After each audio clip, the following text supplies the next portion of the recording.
ಒಬ್ರು ಯಾರೋ 40 ವರ್ಷದ ಮಾಜಿ ನಟಿ, ಹೆಚ್ಚೇನು ಫೇಮಸ್ ಅಲ್ಲ ಅವರು ಈಚೆಗೆ IVF ಮೂಲಕ ಗರ್ಭಧಾರಣೆ ಆಗಿದ್ದಾರೆ.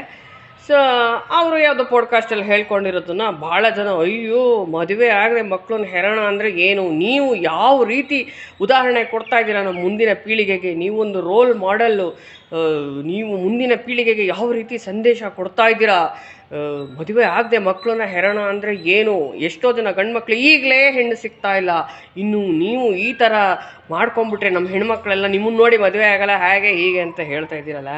ಚಿಲ್, ಆರಾಮಾಗಿರಿ. ನಮಗೆ ಈ ನಟಿ ಯಾರು ಅಂತ ಮರ್ತೋಗಿತ್ತು.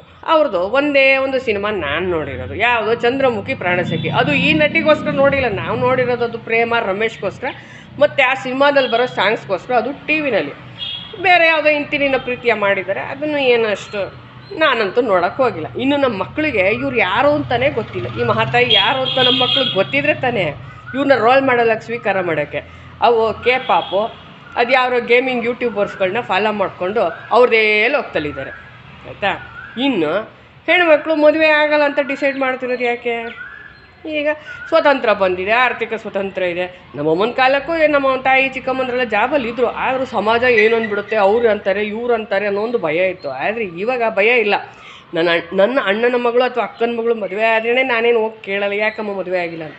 ಮಾಡ್ಕೊಂಡ್ರೆ ಮಾಡ್ಕೊಳ್ಳಿ, ಬಿಟ್ಟರೆ ಬಿಡಲಿ ಅಂತ ಅನ್ನೋ ಕಾಲ ಬಂದುಬಿಟ್ಟಿದ್ದೇವೆ. ಯಾರ ಬಗ್ಗೆ ತಲೆ ಕೆಡಿಸ್ಕೊಳ್ಳಲ್ಲ. ಸೊ ಯಾರೇನು ಅಂತಾರೆ ಅನ್ನೋ ಭಯಗಳು ಹೋಗ್ಬಿಟ್ಟಿದೆ. ಮತ್ತು ಅವರು ಮದುವೆ ಆಗಲ್ಲ ಅಂತ ಡಿಸೈಡ್ ಮಾಡ್ತಿರೋದು ಯಾವುದೋ ನಟಿ ನೋಡಲ್ಲ, ಅವ್ರ ಅಪ್ಪ ಅಮ್ಮನ ಸಂಬಂಧ ನೋಡಿ, ಅಯ್ಯೋ ನಮ್ಮಪ್ಪನ ಥರ ಗಂಡ ನನಗೆ ದೇವರಾಣಿಗೂ ಬೇಡ, ಅಯ್ಯೋ ನಮ್ಮ ಚಿಕ್ಕಮ್ಮಂದ್ರ ಮದುವೆಗಳೆಲ್ಲ ನೋಡ್ಬಿಟ್ಟಿದ್ದೀನಲ್ಲ, ಎಲ್ಲ ಇಂಥವೇ ಮದುವೆಗಳು ಬೇಡ ಅಂತ ಡಿಸೈಡ್ ಮಾಡಿರೋರು.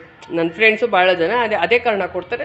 ಭಾಳ ಜನ ಇವಾಗ ನಮ್ಮ ಫ್ರೆಂಡ್ಸ್ ಮಕ್ಕಳು ಹಾಗೆ ಹೇಳ್ತಾರೆ, ಅಯ್ಯೋ ಎಲ್ಲ ಮದುವೆಗಳು ಉದ್ಧಾರ ಆಗಿರೋದು ನೋಡಿದ್ದೀನಲ್ಲ, ಏನಕ್ಕೆ ಮಾಡ್ಕೋಬೇಕು ಮದುವೆ ಅಂತ ಕೇಳೋ ಸ್ಥಿತಿಗೆ ಬಂದಿದ್ದಾರೆ. ಈ ನಟಿನ ನೋಡಿ ಖಂಡಿತ ಕೇಳ್ತಾ ಇಲ್ಲ, ಅವ್ರ ಮನೆ ಪರಿಸ್ಥಿತಿ ನೋಡೇ ಆ ರೀತಿ ನಿರ್ಧಾರ ಮಾಡಿದ್ದಾರೆ. ಹಾಗೆಯೇ ಈ ಕೃತಕ ಗರ್ಭಧಾರಣೆ ಅನ್ನೋದು ಮಹಾಭಾರತದ ಕಾಲದಿಂದನೂ ಇದೆ. ಗಂಡ ಸತ್ತೋಗಿ ವಂಶ ಉದ್ಧಾರ ಆಗಬೇಕು ಅನ್ನೋ ಟೈಮಲ್ಲಿ ಈ ರೀತಿ ಒಂದು ಪ್ರೊಸೀಜರು ಮಹಾಭಾರತದಲ್ಲೇ ಮಾಡಿದ್ದುಂಟು. ಆಸಕ್ತರು ತಿಳ್ಕೊಬೋದು. ವಂಶ ಉದ್ಧಾರ ಆಗಬೇಕು ಅನ್ನೋ ಟೈಮಲ್ಲಿ ಈ ರೀತಿ ಒಂದು ಪ್ರೊಸೀಜರ್ಗಳು ಮಾಡ್ತಾಯಿದ್ರು ಹಿಂದಿನ ಕಾಲದಲ್ಲಿ. ಮಹಾಭಾರತದಲ್ಲೇ ಅದರ ಉಲ್ಲೇಖ ಇದೆ. ಸೊ ಏನು ಹೊಸದಲ್ಲ. ಈ ನಟಿ ಯಾರಿಗೂ ರೋಲ್ ಮಾಡಲ್ಲ. ಸೊ ಇವ್ರನ್ನ ನೋಡಿ ನಮ್ಮ ಮಕ್ಕಳು ಕಲಿಬೇಕಾದ ಏನೂ ಇಲ್ಲ, ಆರಾಮಾಗಿರಿ. ಆಗೋದು ಆಗತ್ತೆ, ಕಾಲಯ ತಸ್ಮೈ ನಮಃ. ಇವ್ರನ್ನ ಪಾಪ ಬೈಬೇಡಿ. ಅವರು is no responsible for anything.